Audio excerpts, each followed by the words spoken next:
Os números de brasileiros com excesso de peso e obesidade são preocupantes.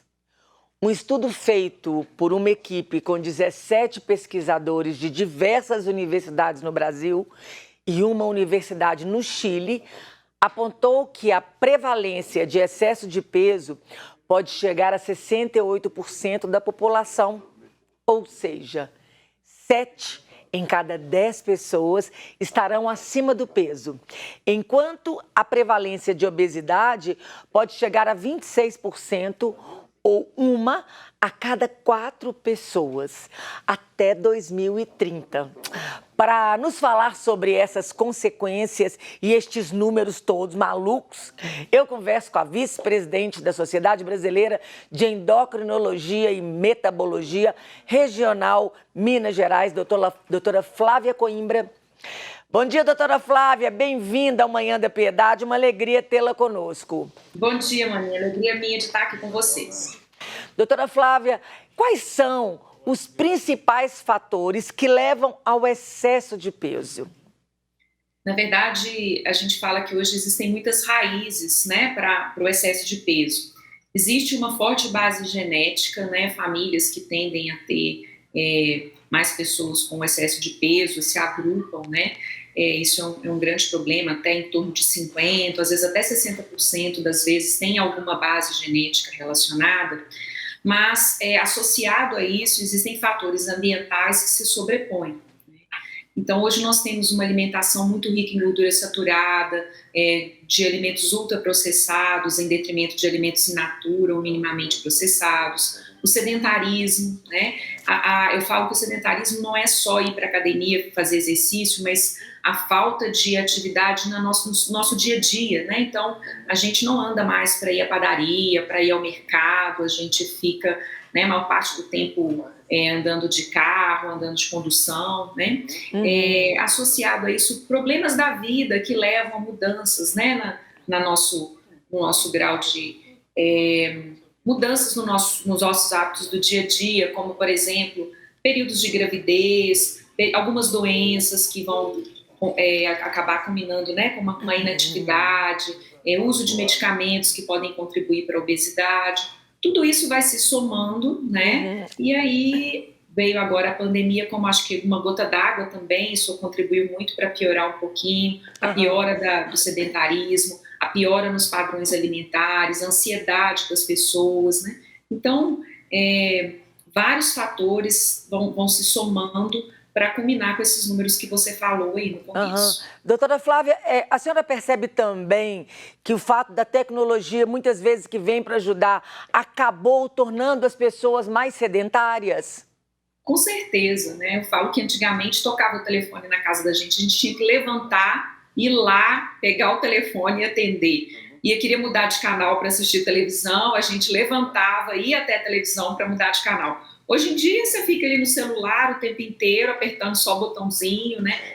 Antigamente você fazia uma comida, você tinha que ir lá preparar seu alimento. Hoje você aperta um botãozinho no seu telefone e os aplicativos entregam, né, na sua casa sem nenhum esforço, né? Então, os carros, né, os meios de transporte mais desenvolvidos. Então, todas essas tecnologias, elas foram feitas para economizar, né, o nosso tempo e economizar energia. Só que a gente vive num momento em que a comida é farta, né? E uma comida de alta densidade energética.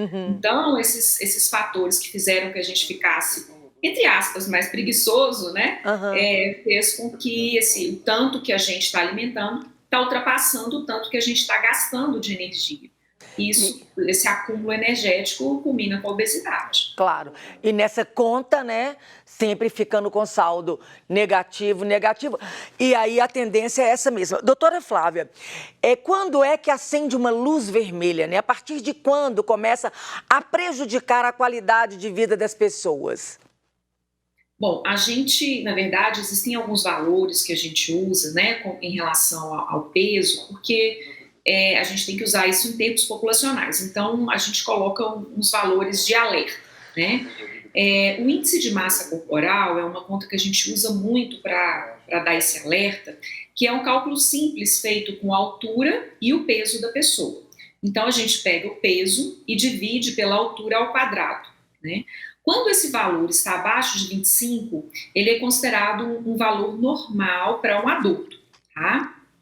Quando ele está entre 25 e 30, a gente considera um sobrepeso ou excesso de peso. E quando esse valor está acima de 30, ele já é considerado a obesidade.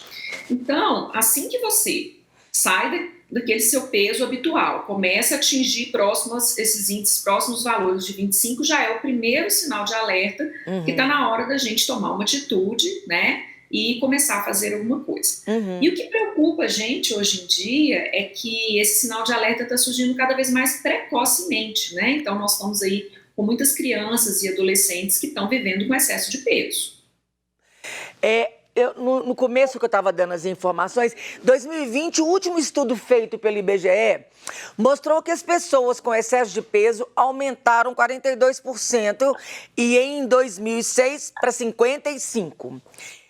Em 2019, como é que está a situação desde 2019, né? Após esses 2 anos de pandemia? A senhora percebe que a população, nesses 2 anos trancada em casa, deu uma crescida? Sim, com certeza. Saiu agora, no início de abril, um dado do Vigitel. O Vigitel é aquele pesquisa epidemiológica que é feita aqui no Brasil através de ligação telefônica, ele é feito a cada 2 anos. Então, saiu agora os dados do Vigitel de 2021, mostrando que houve sim um aumento, né, nos índices de sobrepeso e obesidade, né, de 2019 em relação a 2021. E com certeza, as pessoas ficaram mais tempo em casa, a gente não saía, né, para fazer nenhuma atividade física ao ar livre no começo da pandemia, agora que começou a melhorar um pouquinho. O tipo de alimentação, às vezes trabalhando em casa, a gente não tinha muito tempo para preparar o alimento, então o mais fácil era pedir comida por aplicativo ou fazer aquela comida rápida, né, pré-pronta ali. Isso tudo contribuiu para aumento nos números de obesidade. Além disso, o período de pandemia, naqueles primeiro ano principalmente, as pessoas vivendo ali também num estresse constante, numa ansiedade, né, e eu acho que muitos de nós acabou vivenciando isso. A única coisa de legal que a gente tinha para fazer naquele período era ir para a cozinha, né? Fazer alguma coisa diferente, todo mundo postando ali o prato diferente que fez, né? Então, isso tudo acabou piorando esses índices, não só em relação à obesidade, excesso de peso, mas também nós tivemos pior aí dos índices de diabetes também nesse período.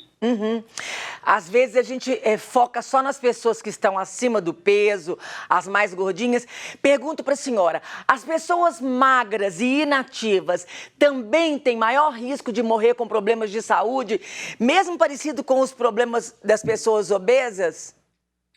Existe uma gradação nisso aí, tem até um estudo muito interessante que ele compara esses valores são vários parâmetros diferentes. Tem aquele que eles falam que é a pessoa que tem excesso de peso, que tem obesidade, mas que ela tem os exames todos normais, que a gente chama de obeso saudável, né? Tem aquelas pessoas que são magras e sedentárias, que também têm um risco aumentado, e tem aquelas pessoas que têm excesso de peso e têm alguns problemas relacionados a isso, como, por exemplo, obesidade, hipertensão arterial, colesterol alto, né? Então, esses estudos, eles mostram que aquela pessoa que tem excesso de peso e que tem os exames todos normais, elas têm um risco menor do que as pessoas que têm a obesidade associada com outros fatores de risco, como, né, diabetes, por exemplo, ou hipertensão. Mas, mesmo assim, né, essas pessoas que são consideradas obesos saudáveis, elas ainda têm um risco maior do que o da população que tem o seu peso dentro dos parâmetros normais. E aquelas pessoas que têm o peso considerado normal, mas são inativas, elas também têm um risco maior de desenvolverem vários problemas de saúde, né? A gente sabe que a atividade física, ela não é só para manter peso, né? Ela é para a saúde da gente como um todo. Existem vários estudos mostrando que as pessoas fisicamente ativas vão ter menos problemas relacionados com obesidade, com diabetes, hipertensão arterial, vários tipos de câncer. E tem também relacionado com problemas de ansiedade, estresse, depressão. Então, as pessoas inativas, elas têm maiores chances de desenvolver todos esses tipos de problema. Doutora, diante disso que a senhora falou, né, e vendo que as pessoas saíram de uma pandemia, as pessoas estão estressadas, os médicos terem que cuidar, acabando de resolver, abraçar o mundo com as mãos, porque tem que resolver tantas coisas. A senhora pensa que a gente precisa de políticas públicas voltadas para essa área? O que temos atualmente? Na verdade, isso é um ponto-chave, um ponto importante, que existam essas políticas na tentativa de o que a gente chama de ambiente obesogênico, da gente tentar mudar esse ambiente obesogênico. O que é isso? Né? É um ambiente que não favorece a uma vida saudável, que não favorece uma alimentação saudável, que não favorece uma prática regular de atividade física. E é necessário que essas políticas comecem com coisas do dia a dia. Por exemplo, se você tem um meio de transporte adequado, mas se você inclua ali, por exemplo, bicicleta como meio de transporte, então se você existe ciclovia, por exemplo, você tem um ambiente que vai favorecer, né, a prática da atividade física, né? Praças e parques em que as pessoas possam fazer atividade física, em determinados bairros ou regiões, colocação, por exemplo, de quadras esportivas, para colocar as crianças para jogarem, para brincarem em espaços abertos, né? Na alimentação, políticas que favoreçam preços menores para os alimentos mais saudáveis, né, para os alimentos in natura ou minimamente processados, e que cobrem taxas mais elevadas para os alimentos, por exemplo, como bebidas açucaradas, refrigerantes, comidas ultraprocessadas, salgadinhos, né? Algumas políticas em determinadas regiões do Brasil e algumas escolas, por exemplo, é proibido a venda desse tipo de alimento, né? Geralmente o lanche escolar tem mais opções de frutas, né? De sucos naturais, essas coisas todas, evitando esses alimentos mais açucarados.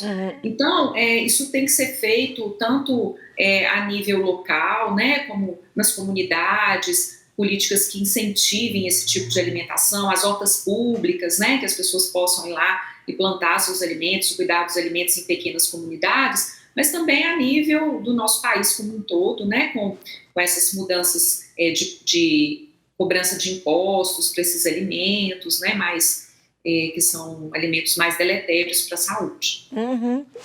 Doutora Flávia, de tudo que nós falamos, tem alguma coisa que a senhora gostaria de falar ou que a gente não tenha falado? Não, essa é mais a conscientização das pessoas de que elas precisam ter uma alimentação mais saudável. Não significa fazer dieta, mas é alimentar bem, é comer uma comida de verdade, né? Uma comida mais nutritiva, com mais frutas, vegetais, uma comida colorida, né? E colocar a atividade física como uma rotina do nosso dia a dia. Por exemplo, você vai ao trabalho, você pode andar um trecho do percurso em vez de fazer, né, no transporte. Se você pode, final de semana, em vez de ficar o dia inteiro sentado na televisão assistindo filme ou jogando videogame, chama a família para fazer um piquenique num lugar legal que você possa jogar uma bola, jogar uma peteca, correr, né? Então, são essas mudanças dos nossos hábitos, das nossas rotinas para atividades, para alimentos mais saudáveis, para tentar resgatar isso aí, essa forma de alimentação e de vida mais saudável. Maravilhoso. Se a gente pudesse resumir, então, para as pessoas que nos assistem, uma alimentação mais saudável, descascar mais e desembalar menos e fazer uma caminhadinha pelo menos um pouquinho todo dia? É isso aí acho que o segredo do sucesso. Doutora Flávia, muito obrigada. Lembrando, gente, o Instagram, Sociedade Brasileira de Endocrinologia e Metabologia Minas Gerais, @SBEMG, SBEMMG, está aqui na tela. Eu conversei com a doutora Flávia Coimbra. Doutora Flávia, muito obrigada. Deus abençoe muito o seu trabalho, viu? A nós todos. Um abraço, um bom dia. Outro, tchau.